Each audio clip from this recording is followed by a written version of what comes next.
106 का unit number second, job analysis, job design, job description.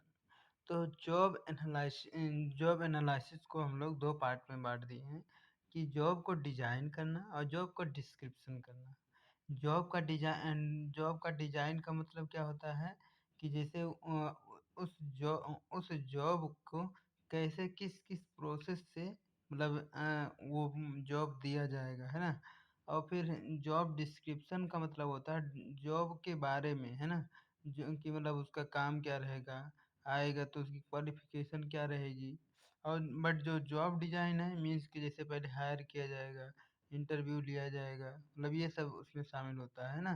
तो देखते हैं एक एक करके कि जॉब डिजाइन क्या होता है। और एनालिसिस को हालांकि वही दो पार्ट में बांटे हैं कि जॉब डिजाइन और जॉब डिस्क्रिप्शन। तो चैप्टर का मतलब ये हो गया, है ना।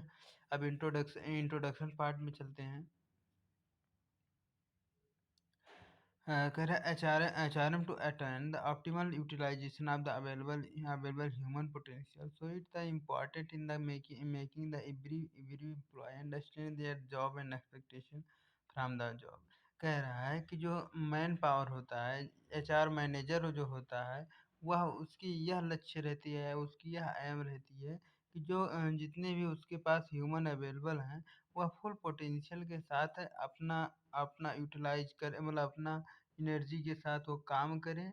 और मतलब वो अपनी उनकी क्या जॉब उनको क्या दिया गया है और उनकी क्या रिस्पॉन्सिबिलिटी है, उनकी क्या राइट्स है ना।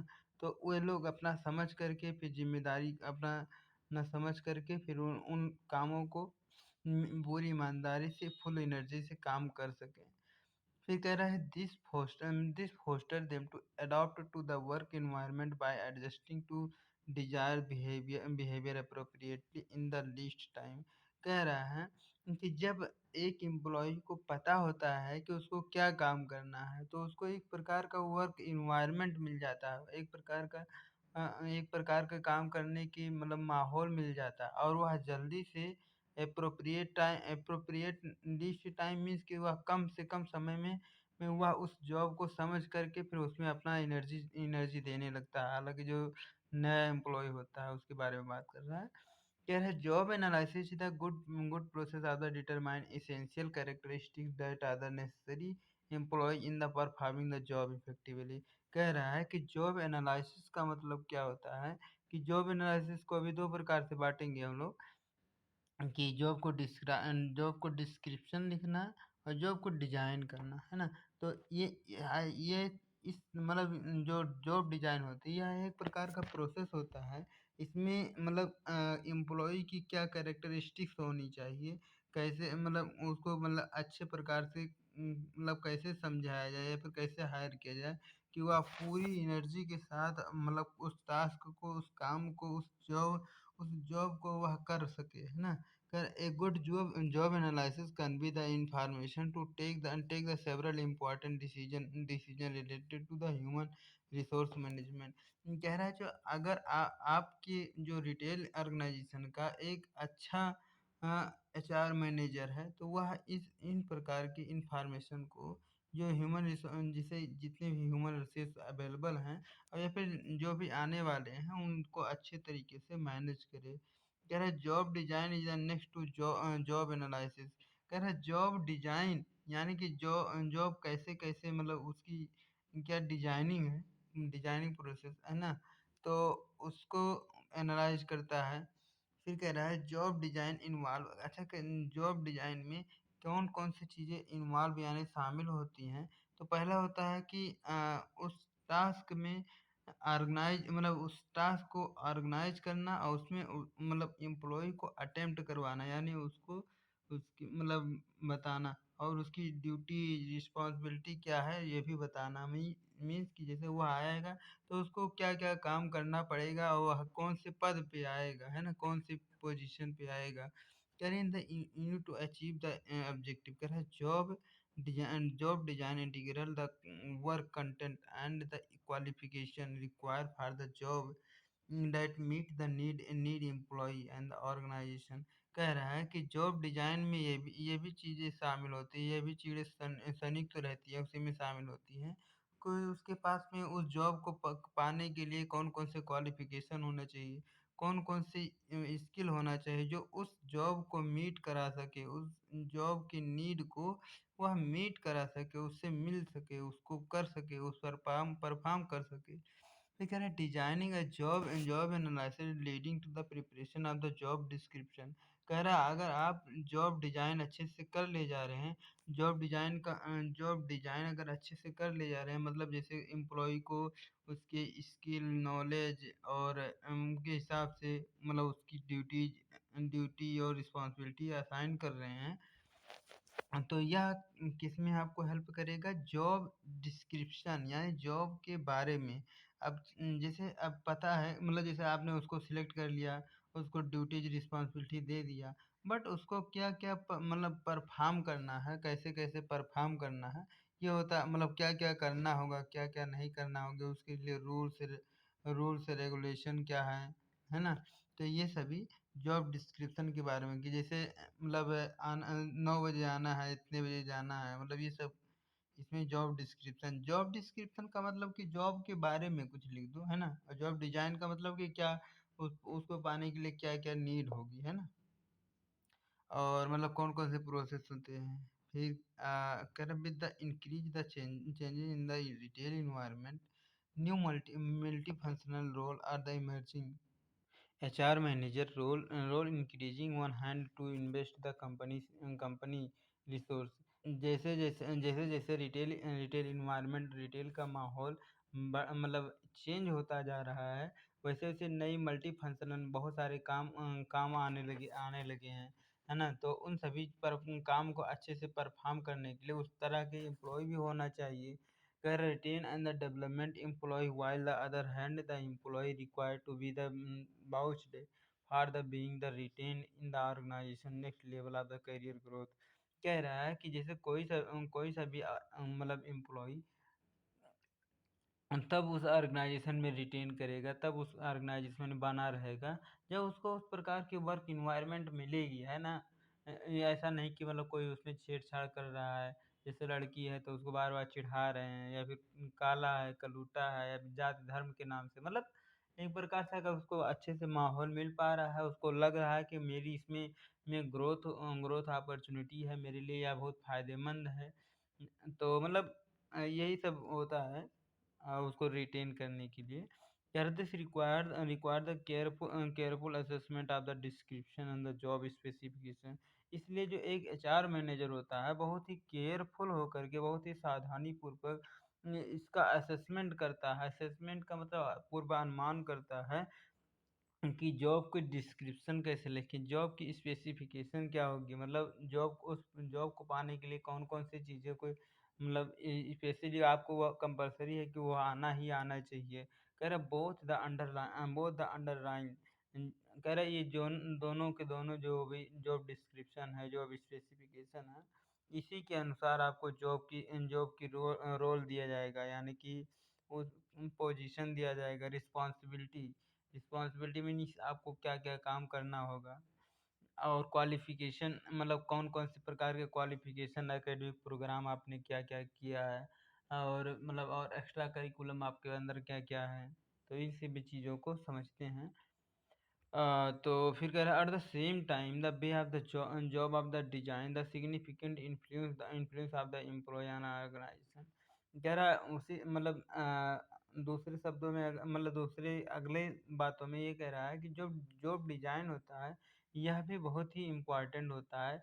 जॉब डिजाइन के अनुसार ही उसके मतलब एक्चुअल क्वालिफिकेशन को समझ करके इसमें ही सिलेक्शन किया जाता है। मतलब सिलेक्शन प्रोसेस अभी नहीं आएगा, इसकी आगे आएगा बट क्या कहते हैं और सब प्रोसेस जैसे इसकी प्लानिंग वगैरह तो इसी में इन्वॉल्व होती है।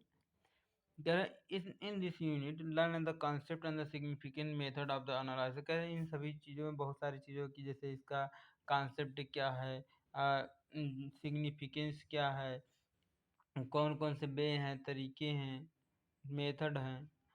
तो अब हम लोग समझते हैं कि क्या क्या तरीके हैं। अरे तो मतलब 2 चीज़ें हम लोगों को जैसे इस चैप्टर में पढ़ना है तो पहला जिसमें से जा रहे हैं हम लोग पढ़ने, जॉब एनालिसिस इगला इसका अगला अगला क्या होगा? नहीं, नहीं, जॉब एनालिसिस है, तो जॉब एनालिसिस में 2 चीज़ें इसमें हैं, एक जॉब डिज़ाइन, एक जॉब डिस्क्रिप्शन। तो आगे पढ़ेंगे।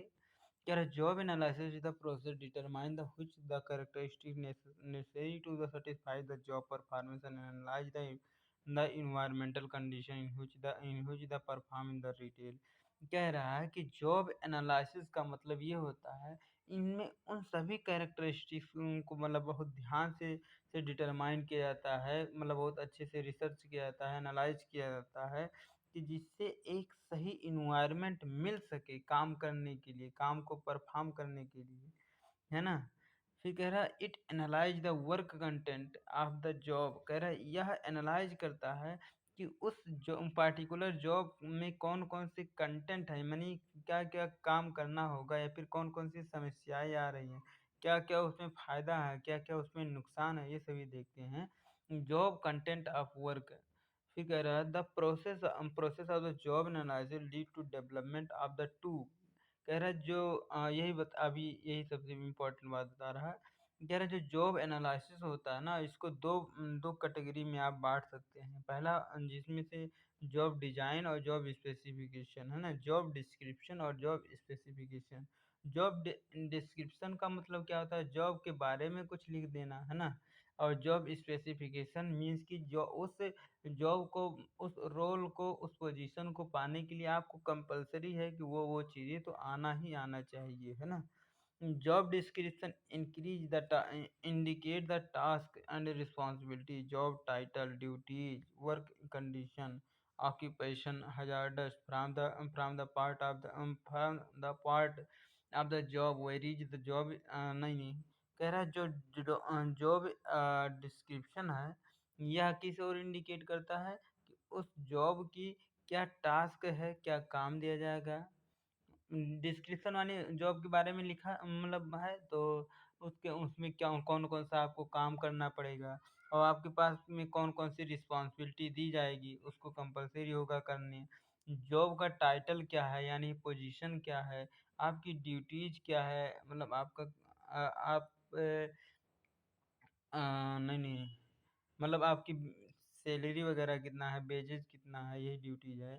फिर वर्किंग कंडीशन, मतलब आपको मतलब किस वर्क आपके रूम में काम, मतलब क्या कहते हैं, एसी लगी होगी, या फिर मतलब इस सभी चीज़ों को ना, और किन किन के साथ आपको काम करना होगा, वही होता है वर्किंग कंडीशन। ऑक्यूपेशन मीन्स आपका पेशा की मतलब उस हजार्ड मतलब जिसे उसमें कुछ प्रॉब्लम भी आएगी ना, तो उन सभी चीज़ों के भी बारे में ही उसमें लिखा होता है। बट जो जॉब स्पेसिफिकेशन होता है, यह comprise the capability require perform the job, education, experience, training, judgment skill, uh, is communication skill, personal skill required to perform the job effectively। कह रहा उस जॉब को, जो आपको जॉब दिया जा रहा है, जो आपको को रोल दिया जा रहा है, उस जॉब को अच्छे तरीके से परफॉर्म करने के लिए आपको बहुत प्रकार के स्किल होना चाहिए। जैसे आपकी एकेडमिक प्रोग्राम, यानी कि जैसे आपने 10 किया है, 12 किया है, बीए, बीबीए, एमबीए, या फिर बीटेक, मतलब जैसे आपका ये एजुकेशन हो गया। और एक्सपीरियंस, यानी कि आपने किसी किसी इंडस्ट्री में आपने काम कर चुके हैं। ट्रेनिंग आपने कहाँ कहाँ से किया है, कहाँ कहाँ से आपको सर्टिफिकेट मिला हुआ है। और फिर एक होता है जजमेंट स्किल, मीन्स किसी भी चीज़ को मतलब आप कितने जल्दी से आप समझ जाते हैं। कम्युनिकेशन स्किल मीन्स आपके बोलने की मतलब किस प्रकार की तरीका है। पर्सनल स्किल यानी कि अपने आपके खुद की क्या बिहेवियर होती है। तो इन सभी चीज़ों को ऑब्जर्व किया जाता है जॉब स्पेसिफिकेशन के अंडर में। कह रहे it is important for the HR manager to understand the emerging trend and the newer format developing in the retail industry. या रिटेल इंडस्ट्री में जो एक एचआर मैनेजर होता है, मतलब बहुत बारीकी से इन सभी उन चीज़ों को एनालाइज करता है, क्योंकि हम लोगों का जो रिटेल ऑर्गेनाइजेशन है ना, यह लगातार होती रहती है। फिर कह रहा है category management, new product knowledge, online online marketing, consumer consumer relationship management, data analysis, कह रहा है कि इसमें कैटेगरी मैनेजमेंट का नाम ले लिया है। तो जैसे कैटेगरी मैनेजमेंट के बारे में हम लोग एक पूरा का पूरा चैप्टर ही पढ़ेंगे 108 में। ऐसे मैं आपको थोड़ा शॉर्ट एक दे देता हूँ कि जैसे जो कैटेगरी मैनेजमेंट का मतलब ये होता है कि इसमें जैसे एक पार्टिकुलर प्रोडक्ट की कैटेगरी के नाम से या प्रोडक्ट सब कैटेगराइज कर देते हैं, उसके सेम नेचर एंड बिहेवियर के अनुसार अनुसार मतलब किसी प्रोडक्ट के नेचर और बिहेवियर के अनुसार उसको शॉर्ट लिस्ट तैयार कर दिया जाता है ना। तो यह मतलब और मतलब जैसे क्या होता है कि कैटेगरी मैनेजमेंट यानी कि आप कौन से कैटेगरी में हैं, प्रोडक्ट नॉलेज, नए नए कौन कौन से नए प्रोडक्ट आ गए हैं, इन सभी चीज़ को नॉलेज रहना चाहिए। ऑनलाइन मार्केटिंग जैसे आप ऐप के थ्रू, वेबसाइट के थ्रू। फिर कह रहा है कस्टमर रिलेशनशिप मैनेजमेंट, कह रहा है जो सीआरएम होता है मतलब जो डाटा डाटा सेव किया जाता है, तो उन सभी चीज़ों को मैंने मतलब आप अच्छे तरीके से मैनेज करते रहें कि कब आपको प्रमोशन करना है, कब आपको मतलब किसके साथ कैसे रिलेशन रखना है, वही सीआरएम होता है। सीआरएम टूल बहुत सारे जैसे आरएफआईडी हो गया और बहुत सारी चीज़ें होती हैं जैसे data analytics. Data analytics means जैसे जो हम लोग रिपोर्ट वगैरह बनाते हैं महीने के अंत में या हफ्ते के अंत में या फिर 3 महीने में, जो भी रिपोर्ट रिपोर्ट बनाते हैं तो उसके अनुसार हम लोग देखते हैं। तो आगे है required to understand the HR manager, banking operation and the audit operation, inventory। कह रहा है बहुत सारे काम परफॉर्म होते हैं रिटेल ऑर्गेनाइजेशन के अंदर, जैसे कि बैंकिंग ऑपरेशन के लिए जैसे आपने जो ऋण वगैरह लिया है, लोन वगैरह लिया है, तो उन सभी चीज़ों को अच्छे तरीके से मैनेज करना। ऑडिट, जो भी रिपोर्ट बना रहे हैं आप। और ऑपरेशंस मीन्स आप जो जॉब परफॉर्म कैसे करवाना है, अच्छे से इफिशिएंसी कैसे लानी है। और एक होता है इन्वेंट्री मीन्स कि माल को आप कैसे मैनेज कर रहे हैं, मतलब किस मैन्युफैक्चरर से, किस सप्लायर या फिर किस वेंडर के थ्रू आप मंगवा रहे हैं माल। COVID scenario, health hygiene and sanitization aspect of the emphasise.